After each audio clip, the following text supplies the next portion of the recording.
नमस्कार बच्चों, कैसे हैं आप। आज का हमारा जो टॉपिक है हेल्थ इन ह्यूमन लाइफ। इससे पहले कि हम अपने टॉपिक पर चर्चा करें, मैं संस्था के प्रभारी प्राचार्य जो हमारे अग्रज भी हैं श्री आनंद जी अय्यर जी का धन्यवाद ज्ञापित करना चाहूंगा। धन्यवाद सर, आपने मुझे यह अवसर प्रदान किया कि एक बार मैं फिर हमारे प्यारे बच्चों से जुड़ सकूं और उनसे कुछ चर्चा कर सकूं, संवाद कर सकूं। धन्यवाद सर। बच्चों, आज का जैसा हमारा टॉपिक है हेल्थ इन ह्यूमन लाइफ। स्पष्ट है कि मनुष्य के जीवन में स्वास्थ्य का महत्व, इस संबंध में हमें चर्चा करना है। तो अगर हम प्राचीन काल में जाएं और हमारे ऋषि मनीषियों और विद्वानों की अवधारणा को देखें, तो उन्होंने जिन 7 सुखों की कल्पना की है, उसमें जो स्वास्थ्य है उसको प्रथम स्थान दिया है। जैसा कि जो 7 सुख हमारे यहाँ पर वर्णन किए गए हैं। पहला सुख निरोगी काया, दूजा सुख घर में माया, तीजा सुख सुलक्षणा नारी, चौथा सुख पुत्र आज्ञाकारी, 5वां सुख स्वदेश में वासा, 6वां सुख राज में पासा और 7वां सुख संतोषी मन। ऐसे है तो धन्य है जीवन। इस प्रकार की जो परिकल्पना की है, उसमें पहला स्थान हमारी निरोगी काया को दिया है। स्पष्ट है कि प्राचीन ऋषियों मनीषियों विद्वानों का भी ध्यान हमारे स्वास्थ्य को लेकर के बहुत सजग था और वो लोग चाहते थे कि मनुष्य का स्वास्थ्य उत्तम रहेगा, तभी बाकी सुख की कल्पना की जा सकती है। बच्चों, इसी प्रकार अगर हम आधुनिक परिप्रेक्ष्य में WHO मतलब वर्ल्ड हेल्थ ऑर्गेनाइजेशन की डेफिनेशन की अगर बात करें, तो वो कहते हैं कि a state of complete physical, mental and social wellbeing and not merely the absence of disease और इन्फर्मिटी।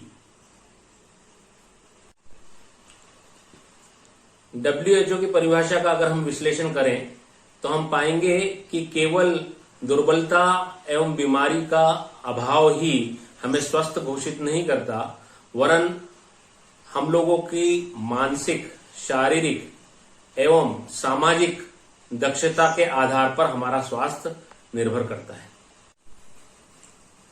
अब WHO की डेफिनेशन से अगर हम फिजिकल फिटनेस के बारे में चर्चा करें, तो इसके बारे में बहुत बढ़िया सेइंग है कि one can be healthy but can't be physically fit. इसका अर्थ यह है कि बंदा स्वस्थ तो हो सकता है, लेकिन वो फिजिकल फिट हो ये जरूरी नहीं है। तो फिटनेस किस चीज के ऊपर डिपेंड करती है? फिजिकल फिटनेस जो है वो फिजिकल फिटनेस कंपोनेंट्स के ऊपर डिपेंड करती है। तो फिजिकल फिटनेस कंपोनेंट्स हैं हमारे strength, speed, agility, power, flexibility etcetera. तो जब व्यक्ति इन फिजिकल फिटनेस कंपोनेंट के अंदर अगर खरा उतरता है, तभी उसे फिजिकली फिट माना जाएगा।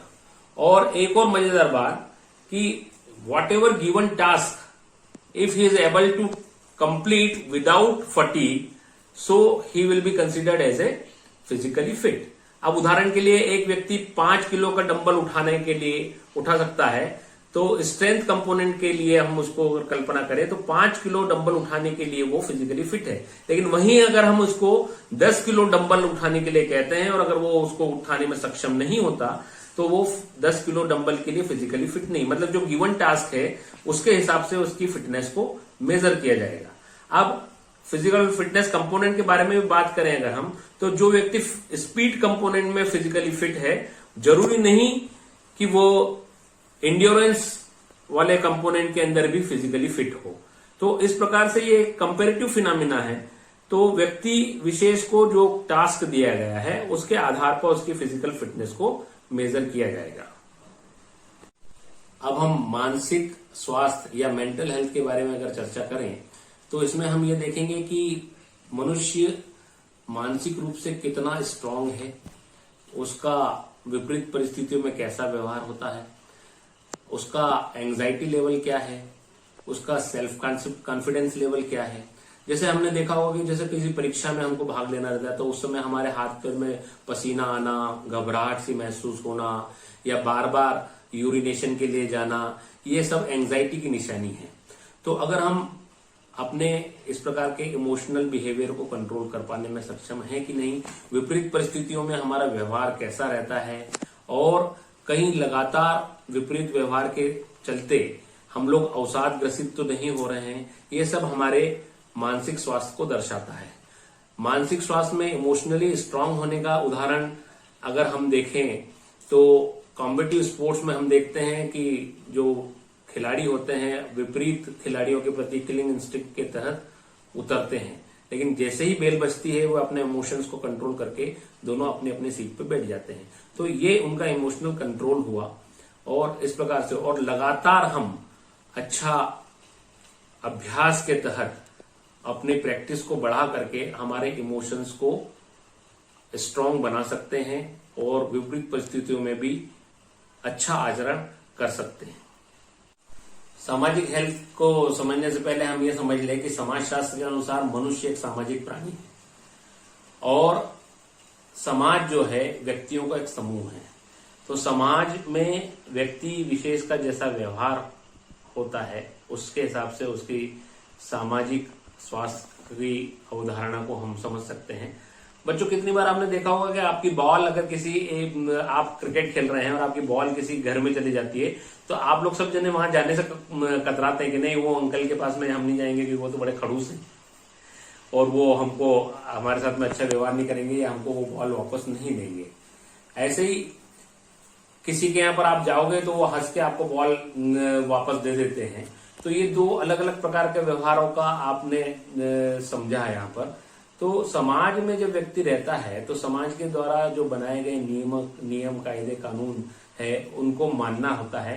समाज में एक दलगत अपनी भूमिका होती है या आप ये समझे टीम बनकर के एक हमको व्यवहार करना रहता है।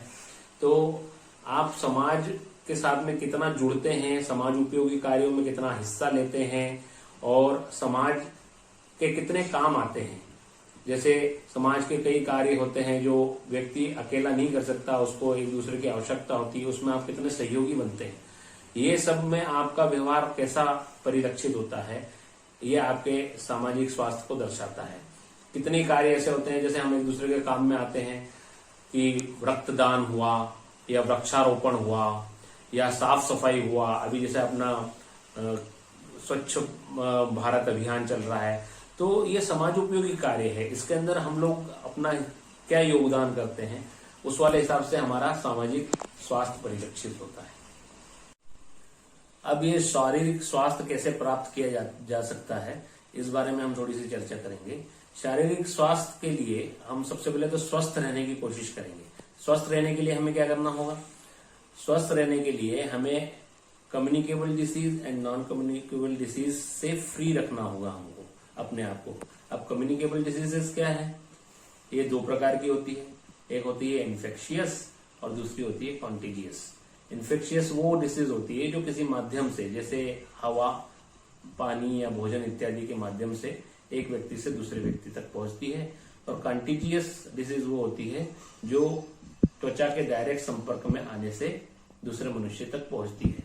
हमें कोशिश ये करनी होगी कि हमारा शरीर इन दोनों प्रकार के व्यवहार से बचे और हमारा स्वास्थ्य को प्रभावित करने वाले इन चीजों से हम अपने आप को बचा के रखें। तो ये तो हमारे स्वस्थ रहने के लिए है। और नॉन कम्युनिकेबल डिसीज एनसीडीज क्या होती है? जिस प्रकार से हमारी जो इन्फेक्शियस वाली जो डिसीज होती है या कंटीजियस वाली डिसीज के अतिरिक्त होती है, जैसे बीपी हुआ, शुगर हुआ, इस प्रकार की डिसीज को नॉन कम्युनिकेबल डिसीज बोलते हैं, जो व्यक्ति विशेष को खुद ही को होती है लेकिन वो उसके माध्यम से दूसरे को फैलती नहीं है। ठीक है, तो इस प्रकार की डिसीजेस से हम अपने आप को बीमार होने से बचाएं तो अपने स्वास्थ्य को प्राप्त कर सकते हैं या अपने स्वास्थ्य में बने रह सकते हैं। कम्युनिकेबल डिसीज से बचने के लिए अभी जिस प्रकार से कोरोना फैल रहा है तो जो नियम बताए जा रहे हैं, बार बार साबुन से हाथ धोना, मुंह पर मास्क लगाना, सोशल डिस्टेंसिंग रखना, उसके अलावा हमारे हाइजीन को प्रॉपरली मेंटेन करना, हमारे सराउंडिंग जो है उसको प्रॉपरली क्लीन रखना, स्वच्छता में बराबर हिस्सा लेना, हम जिस जगह पर रह रहे हैं वहां का वातावरण में शुद्ध हवा, शुद्ध पानी एवं आसपास किसी प्रकार की गंदगी ना हो, इस प्रकार से हम अपने आप को स्वस्थ रख सकते हैं और रोगों को फैलने से रोक सकते हैं। शारीरिक स्वास्थ्य प्राप्त करने के लिए एक्सरसाइज के अलावा हम लोग अपना खान-पान के व्यवहार पर भी विशेष ध्यान देना होगा। आजकल हमारा जो खान-पान है वो जीवान को ज्यादा अच्छा लगने वाला खान-पान पसंद करते हैं और शरीर के जो पौष्टिकता प्रदान करने वाला पदार्थ होते हैं उसे कम पसंद किया जाता है। परिणाम ये होता है कि ओबेसिटी, डायबिटीज, ब्लड प्रेशर इत्यादि जो अपने खान-पान और जो लाइफस्टाइल के हिसाब से जो बीमारी है उससे व्यक्ति ग्रसित हो जाता है। तो इसे हमें समझना होगा और शरीर के हिसाब से जो अच्छा हो, उत्तम हो, उस वाले खान-पान को हमें अपनाना होगा, बजाय इसके कि जो जुबान को पसंद हो। अब हमारा शरीर तो स्वस्थ हो गया, लेकिन अब हमें फिटनेस वाला गोल अचीव करना है। तो फिटनेस के लिए हमको क्या करना होगा? फिटनेस के लिए हम अपने दैनिक कार्य को इस प्रकार से नियमित करेंगे कि कम से कम हम 45 मिनट का समय शारीरिक क्रियाओं को दें। वो आपका रनिंग एक्टिविटी भी हो सकती है, वॉकिंग एक्टिविटीज भी हो सकती है, योगिक क्रियाएं भी हो सकती है। हम इन सब एक्टिविटीज के माध्यम से जो पर्टिकुलर फिजिकल फिटनेस कंपोनेंट है उसमें अपने आप को दक्ष करेंगे, जिससे कि हमारी जितनी भी फिजिकल फिटनेस की रिक्वायरमेंट है उसको पूरा किया जा सके। मानसिक स्वास्थ्य को प्राप्त करने के लिए हमें अपना विल पावर बहुत स्ट्रांग करना होगा। इसके लिए हमको अच्छी अच्छी पुस्तकें पढ़ना होगी, अच्छे विचारों की तरफ ध्यान देना होगा और हम मेडिटेशन के माध्यम से अपने आप को बहुत ज्यादा स्ट्रांग कर सकते हैं, ताकि समाज में विपरीत परिस्थितियां अगर पैदा होती है तो उसमें हम अपने आप को इमोशनली अराउज न करते हुए और एक बैलेंस्ड वे में उससे डील कर सकें।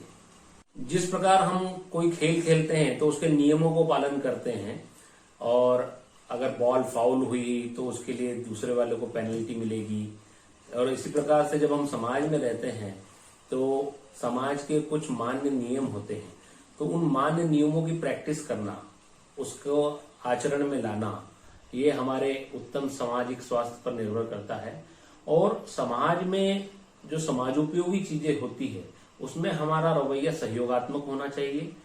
उसके अंदर हमको एक दूसरे को सहयोगी बनना चाहिए, लोगों के काम आना चाहिए और लोगों के अंदर खुशियां बांट करके जो हमें खुशी प्राप्त होती है वो अद्वितीय होती है, उसका अनुभव करना चाहिए। इस प्रकार से हम उत्तम सामाजिक स्वास्थ्य प्राप्त कर सकते हैं।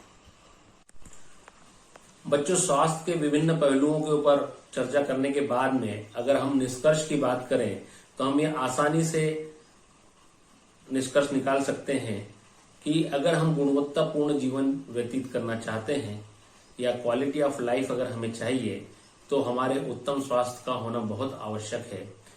इसीलिए आज का जो टॉपिक है कि हेल्थ फॉर ह्यूमन लाइफ, इससे हम अच्छी तरह से समझ सकते हैं कि स्वास्थ्य से बढ़कर कोई सी भी चीज नहीं है और एक गुणवत्तापूर्ण जीवन जीने के लिए हमारे अच्छा स्वास्थ्य या उत्तम स्वास्थ्य का होना अत्यधिक आवश्यक है।